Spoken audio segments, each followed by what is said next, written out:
Welcome to another episode of the Nana Dosed podcast. I am your host, Shiva, as you already know. And today, I just want to really shout out all my listeners who have been listening as each episode drops. Listen, man, last week I received such an overwhelming feedback and the statistics blew my mind, and I am so thrilled to you guys. I am more than grateful to have my community, the Nanadosed community, supporting the Nanadosed podcast. Now today we want to especially shout out all my listeners in Italy. Now I know I have different countries repping and supporting Nanadosed, but today I just want to shout out my Italians, alright? Because you guys are holding it down over there. And so today, just a big shout out, a hearty thank you. Thank you guys for just tuning in week after week, man. It means so much to me, more than you ever know, more than you ever think. So thank you to all my listeners. And today is International Women's Day as well. And so can I tell all the women, whether you're black, you're Hispanic, you're Caucasian, wherever you're from, whatever your nationality, whatever your color is, however or how old you are, that doesn't even matter once you consider yourself as a born woman. We are indeed just telling you that we appreciate you. We know that we are the backbone of the society and the men cannot function without us, regardless of how much they try to. We know this. And so today, once more, here on the Nana Dosed podcast, we're celebrating all women. So big up everybody who knows that they are a firm, strong woman. Yes.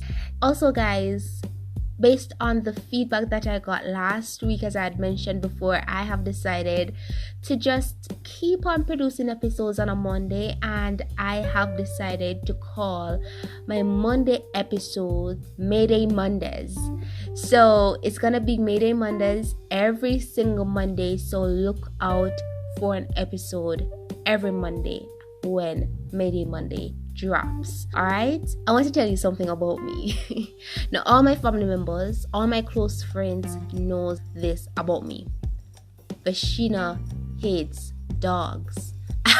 Guys, I have countless stories of how dogs have literally traumatized my life.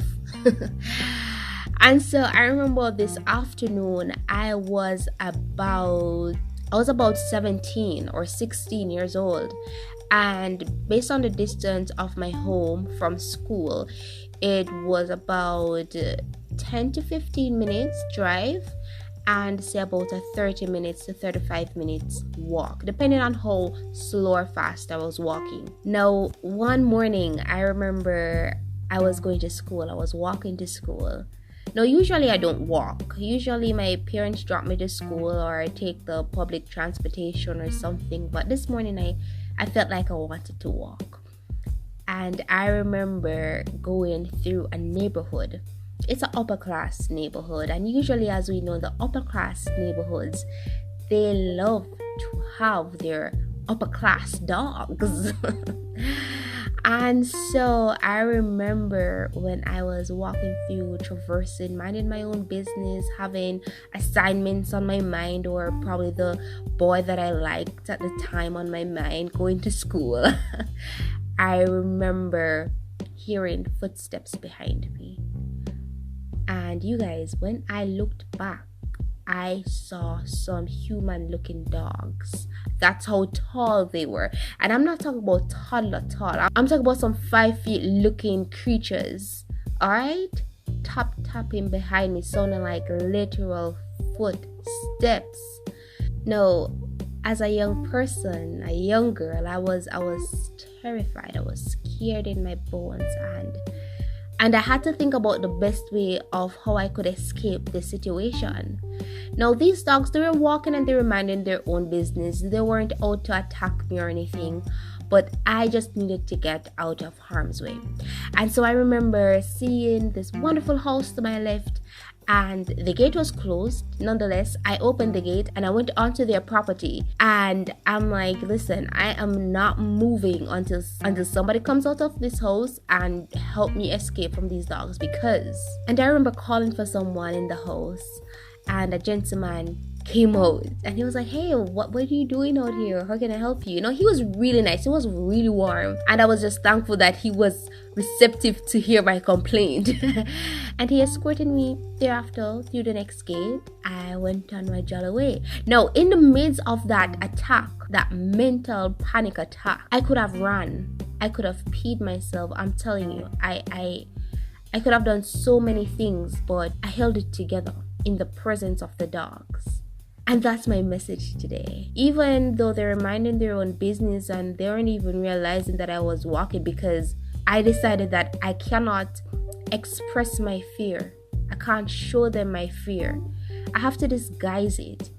And I have to let them believe that, listen, I'm okay with you guys tapping behind me. I'm okay with you believing that I'm fine over here.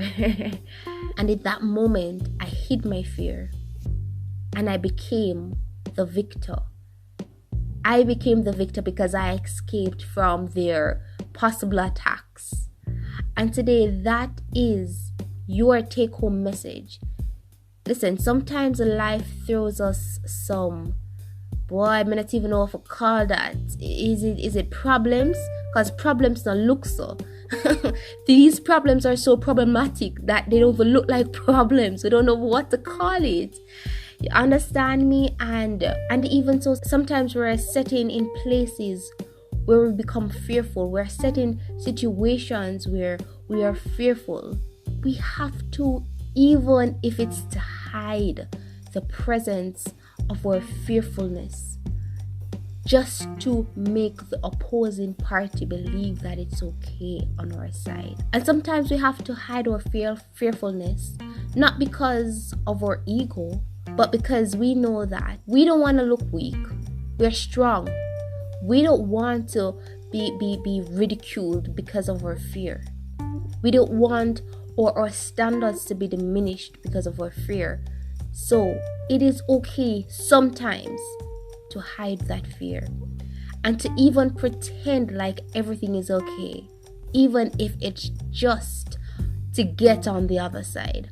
And today, whatever the situation is, whether you're with the boy or keep on or cheat on you, and you're fearful to leave him, honey, leave him.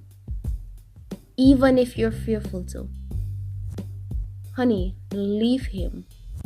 You'll be okay. You're fearful of going into the next chapter of your life.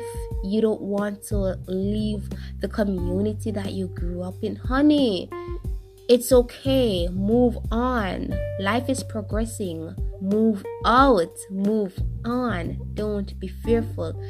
Whether you are fearful of committing to this new relationship, it's okay to have fears. That's why you pray, okay? You pray and ask God for direction. But today, women of our society, strong, black, brown, white, woman, short, tall, middle-aged, woman, today, whatever it is that you're fearful of, even if it's to pretend like you're strong, be strong.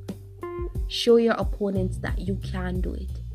Show your opponents that you are so much more than they believe.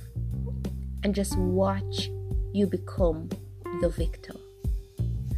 Nanado says, this is MayDay Mondays. Take care. Until next time.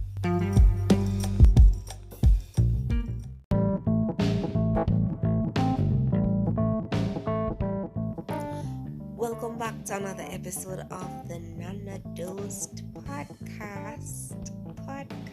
Yes, I am your vivacious host, Shiva, and I'm just so privileged to be joining you guys here another episode. Y'all, this is gonna be a very, very brief episode, might I add. I have just been thinking, and I just feel like to share my thoughts with you right now in the moment. And because I didn't want to, be rehearsed, I wanted this conversation or monologue, in a sense, to be very natural, so that you guys really get my emotions. Alright, sometimes I feel like I should turn the podcast into a relationship-based podcast because I tell you the truth, people. I'm telling y'all the truth, man. Like, boy, I have so much to offer. I have so much to give when it comes on to relationship advices. Having been through, I say no more. I say no more. But females, how do I manage in this pool of, I don't even want to call it dating, because is it really, sorry about that, guys, is it really dating, or are we really able to date as we are to, you know what I mean? Because I feel like there's just so much factors right now affecting how we communicate and how we, just interpret what the other party is saying, how we date, how we relate to each other. And I'm talking about in a situationship, in a dating relationship, even in a committed relationship right now, in this pandemic, with all this energy going on social media, just having all of that to deal with, or all of this to deal with, I feel like we are not doing it right. You know what I mean? But that's not where I'm going tonight. I'm just going to be talking to both men and women, both of us, both genders, about your standards and the expectations that you have for yourself, people. And I'm talking within the relationship. We are mature people, we're adults, and by now we would have gone through at least two successful, well, maybe they're not successful, two relationships, two long-term meaningful relationships. I'm talking about 20-year-olds, like 26, 27, 28, 29, 30-year-old. I'm talking to my audience today who would have gone through some relationships by now, and we would have known what our types or type is, or types are. Because maybe you can compromise with certain characteristics, so forth. So maybe types. I'll say types. By now we know what our types are, right? Now, here's the thing. It's full time we maintain that standard. It's full time we maintain that boundary, because for too long, when an individual of interest comes into our life, we believe that, because he or she might look attractive, they might sound attractive,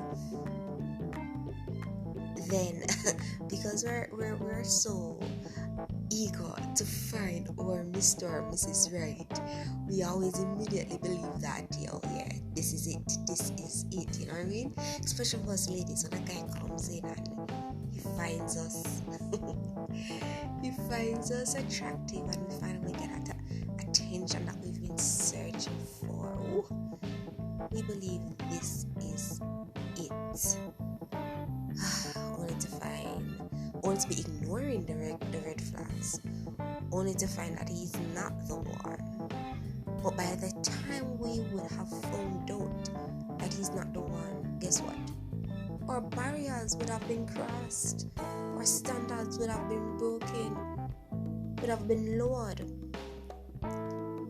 Things that we would not tolerate would have started to tolerate, because we are in such a rush and we're in such need to just find this perfect guy or this soulmate or that match. Girlfriends, homies, please do not lower your standards. Do not lower your standards. Know who you are. Know exactly what you deserve and work with that. I think too often people say, oh, your standards are too high, or you need to cross some things off the list. You won't get the perfect match. You won't get the perfect guy. But this is what I am looking for, and this is what I want. And if other persons can find their Mr. Right, I mean, that's how it looks, I should be able to find mine. Certain things we can compromise, you know. For example, if you wanted a 6'5" guy with a bright smile and a hilarious personality, educated, most of all, God-fearing, that's what you wanted. But when you met the guy now, he's 5'9", you are 4'5", or 5'4", you are 5'4". Guess what, girls? He's still taller than you. He still has a bright smile. He's not funny, but he get your jokes. He laughs at it. He laughs at them, you know. He laughs at them. You guys rock well together. He is spiritual, so that's a tick. You got what you wanted there. He's educated, or hey, maybe he's just in the process of his educational journey. He's just in the beginning stages actually. So what? Do you cross him off your list? No, you can work with that, because at the end of the day, you got something close to what you wanted. But in terms of characteristics of the individual, he's spiritual. He is, aiming for higher heights in terms of his education. The physical is okay. He's not a star, but you can compromise and you can reorder that list as you see it fit.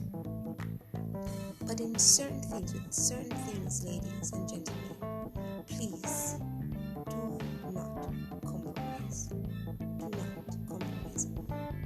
In certain attributes in your life, if you know you want that God-fearing male, if you know that, or that God-fearing woman, and that is your primary characteristics, do not settle for a man that just goes to church.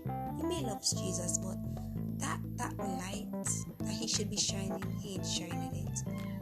And that dark side may hover over your life in the future. If you know that's gonna happen, just cut that off. Just say, nah, I'm okay.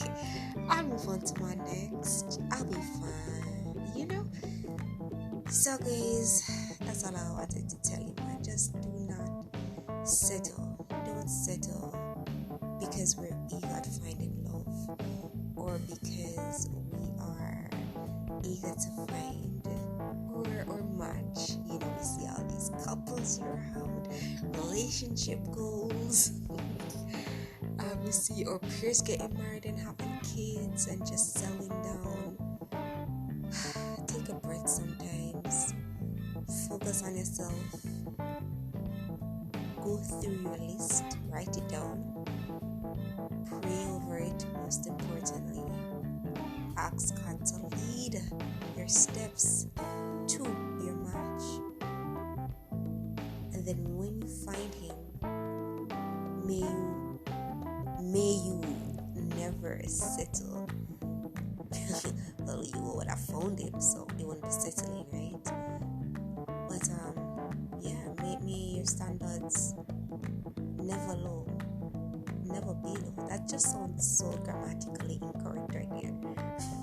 Guys, forgive me. It's like, what time is it? It's 12:12 in the morning, and man, I don't know. It's just a random thought that came to me, and I've just been seeing how women, especially, we've been just lowering our standards to facilitate these men. talking online, especially, and even in some of my colleague lives, I'm seeing where they're just settling, and I'm like, no, man, this cannot be it. So once more, guys, do not settle. Know your standards, know what you want, and just go for it. Alright, take care, you guys. I love y'all so much. Another episode will be dropping this weekend. I promise it's gonna be on relationships. Listen, it's a hot topic. I promise it's so dope, and I am so to drop it. It's gonna be a great conversation. So I'll see you on Sunday when the next episode drops. And until then, y'all nanadoses. You have been Nanados. Take care, guys, and pray up, stay safe. Until then, take care.